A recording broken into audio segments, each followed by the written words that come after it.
And Cindy's been doing some research on rising sea levels and how they might already be affecting you, whether you live here or you're just visiting. And tonight, she's laying out some things you might want to consider. Water. It's everywhere, and it's a big part of why we call Southwest Florida paradise. We live, work, and play in it, on it, and around it.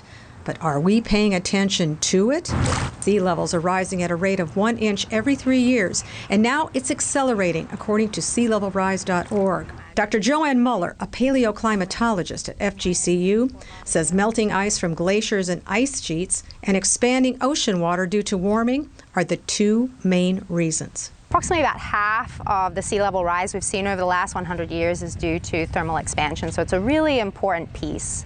The other really important contributor to sea level rise is melting ice that's on land. For example, the two major ice sheets, Antarctica and Greenland, and then also all of the mountain glaciers that we have, like the ones we have up in Alaska, up in Canada, they're all in retreats. And that means our flood risk is getting worse. According to a recent study from Zillow and Climate Central, by the year 2100, Florida will be the most at-risk state when it comes to flooding.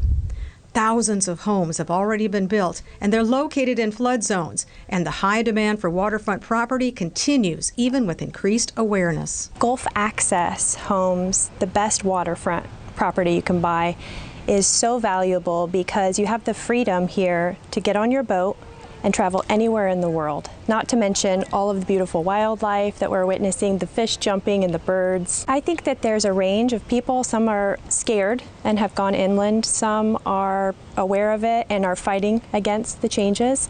And most people are in the middle where they're aware of it, but they're still enjoying everything that Florida has to offer. People know they are at risk, but they think the chances for flooding hitting them personally are low. But are they? Unfortunately, for us here in Florida, our odds are a lot higher than other states in the country because us being very, very close to sea level to start with. Sanibel, for example, Fort Myers Beach, the Naples coastline, very, very close to sea level. And then all you need is a hurricane on top of that, and coastal flooding is a major issue. The common denominator here is climate change. A warmer planet means warmer oceans. Warmer oceans melt the ice and expand the water. Higher water levels have a higher potential for flooding. And more flooding, well, that makes hurricanes even more dangerous. It's like putting high-octane fuel in your car. It's giving them lots of energy. For cyclogenesis, it means they can develop really, really quickly and intensify quickly. And we've seen that with 5 Category 5 hurricanes just in the last 4 years. Water. The very thing that draws so many to Florida, ironically, is the same thing that could ultimately prove to be so devastating. I'm Fox 4 meteorologist Cindy Pressler.